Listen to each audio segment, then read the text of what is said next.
Alright, so the periodic table is it's a creation of intentional purpose. Everything in that periodic table has been done for a reason. It's not just thrown on a piece of paper and said, that looks pretty good. That'll look good in classrooms for the next couple of 100 years. Hope that sticks. Everything's been done for a reason. So things are organised in the way that they're organised. Every row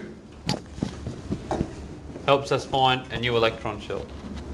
So rather than remembering there are 2 electrons in the first shell, 8 in the second, 8/18 in the third, 8 in the fourth, I like to use my periodic table as a guide.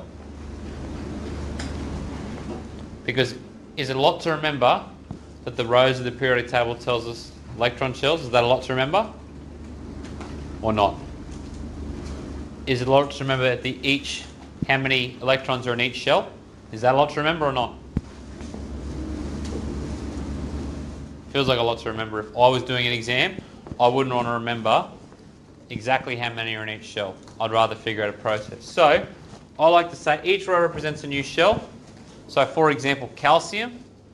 Calcium is in the 4th row, which means I immediately know that it should have 4 electron shells.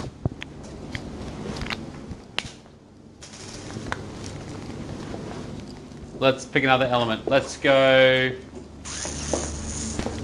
krypton. Find krypton. Actually find radon. Radon 80 something. So what row is it in? Row 6. So what can you tell me about radon? Got 6 electron shells. Very good. What, for bonus marks, can you tell me anything else about radon? Is its first shell full? Yes. Second shell? Third shell? Fourth shell? Fifth shell? Sixth shell? Is it full or not?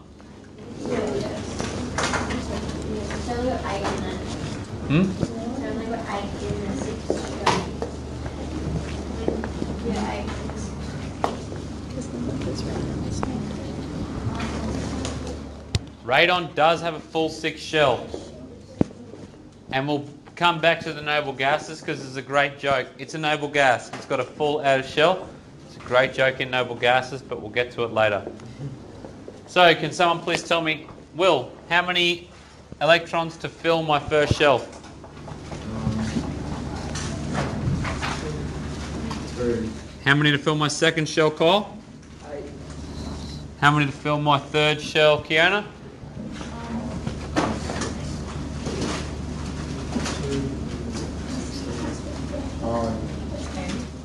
8. Now I'm going to put a little note here. Don't even really worry about it right now, but it's 8/18. I'll come back to that. Just write 8/18. For all intents and purposes for your level, 8 will do. And for the 4th shell, 18. /8, but we'll just leave that there.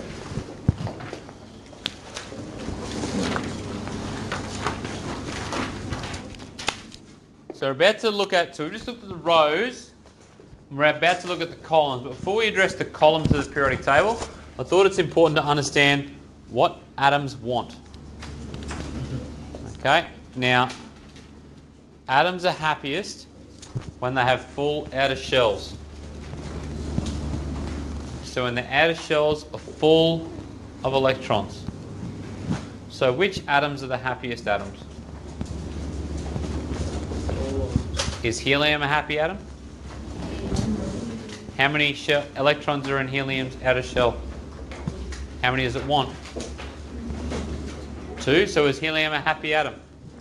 I've drawn helium. Ironically, I've drawn the only happy atom, one of the few happy atoms. But what do atoms want? They want full outer shells. When do they want it?